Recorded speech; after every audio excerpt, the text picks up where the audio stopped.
My name is Steyn van Wyk, and I'm an ordinary guy with a family. I'm a consultant and I work in Perth City, and I have been seeking for the truth and the meaning of life since young. So even at the age of about 15, 16, I really started wondering, where is this truth, and really what is life all about? What is the meaning of life? And that question I tried to get answered in all kinds of ways, including reading, debating, and just a lot of thinking. I grew up in a very affluent South African family as an Afrikaans guy. From a young age, basically from the age of, about 12 years old, we would be sent to church to listen to the monotone sermons of the preachers and the pastor. Omdat hy die bron van hulle bestaan, maar omdat hy ook terselfdertyd die waarborg vir hulle voortbestaan. And it was such a battle just to stay awake in church. You would sit there and your eyelids would just drip all the time to closure. And that would not encourage me to become a Christian. In fact, that was pushing me away, because I'm like, surely if this is the representatives of God, where's the excitement? During school, we usually all got enrolled in South Africa in involuntary duty in the army or in the services. And I was enrolled to Phalaborwa, which is a very far north, dusty, hot town in South Africa, where we would be marching up and down in the dust to fight the Russian oppression or the Russian big force that's on its way and the dark Africa that's encroaching. I didn't want to do that, so I decided, well, I'll join the police force because I'm also up for adventure and for a lot of action.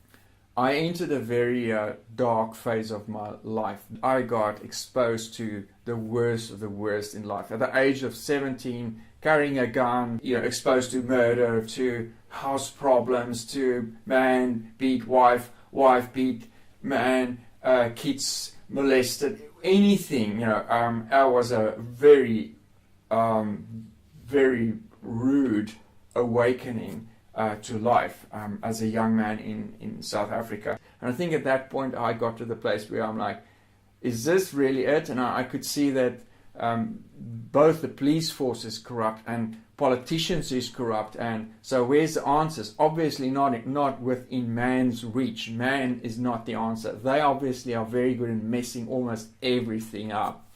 So my answers, I knew, is not going to come from people around me and from humanity and humanitarian rights. That's definitely not the answer for life. As a young man, I basically did everything that felt good. Although I was thinking about it, the things that felt good actually was very attractive. Things like going partying, listening to all the music and the rhythm, and hanging out with girlfriends and relationships and sex and, a lot of other bad stuff. Anything that felt good was attractive.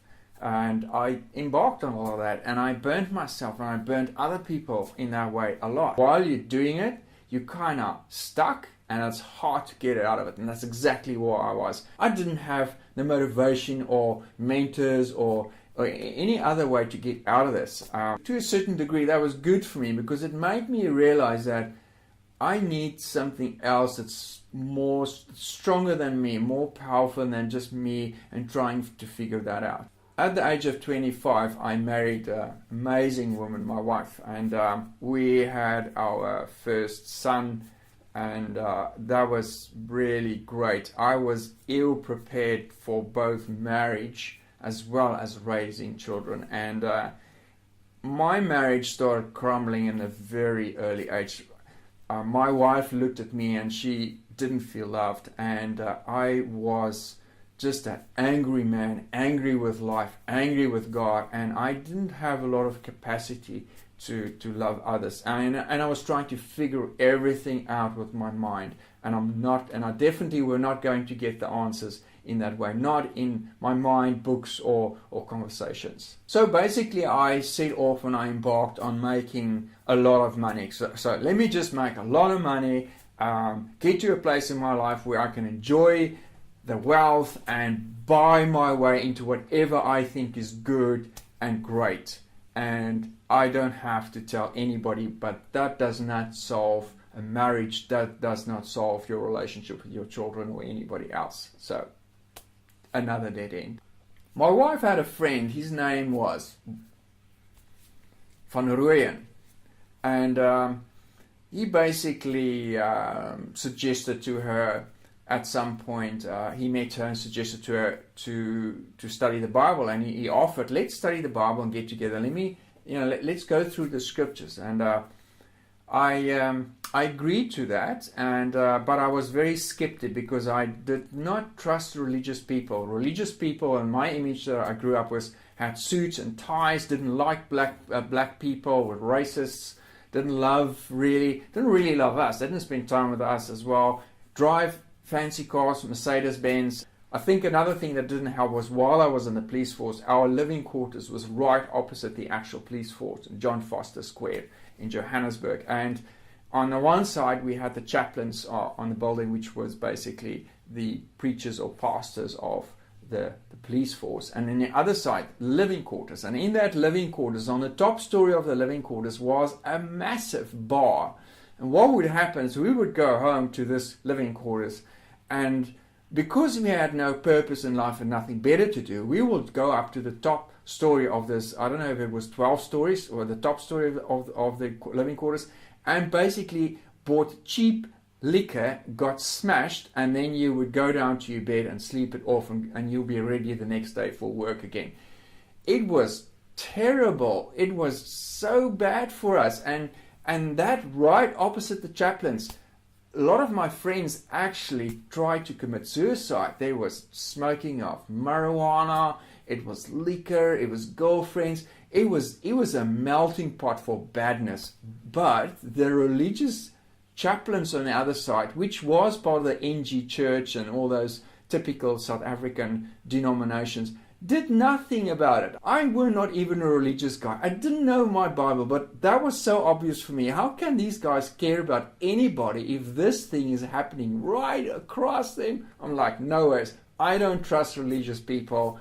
I have to be very careful going forward about this religious topic in my life. Anyway, my wife's friend came over and he offered to study the Bible with us, and I would come back from work. I had my own little security company. I would come back from work at about 7 or 8 o'clock, sometimes 9 o'clock at night, and he would just patiently be there waiting for me, and we would start going through the scriptures. It was really great, and it was really hard, because what we did is we went through the scriptures slowly, and I covered topics that were relevant to my life and where I came from, and I could see for the first time I'm getting exposed here. I think the scriptures, just going through some of the scriptures that talk about sin, I was realizing that, man alive, God for starters is very holy, and I have a very sinful background. I'm in big trouble. I am not going to be right with any form of any God, but if there's any holiness involved. As I went through the scriptures, I just couldn't argue anymore. I was like, it's clear. A lot of the things that got covered in the scriptures for the first time in my life was like, this is not complicated. I just never spent time in the scriptures.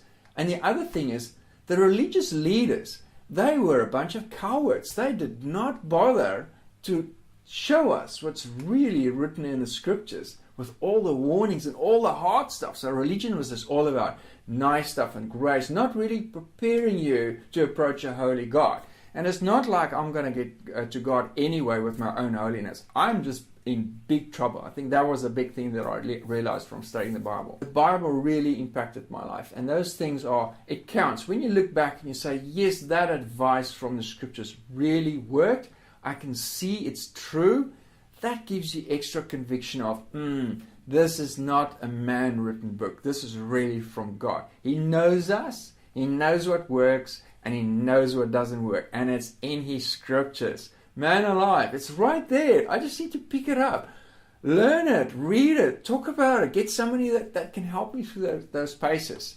And that's kind of what made a major difference in my life.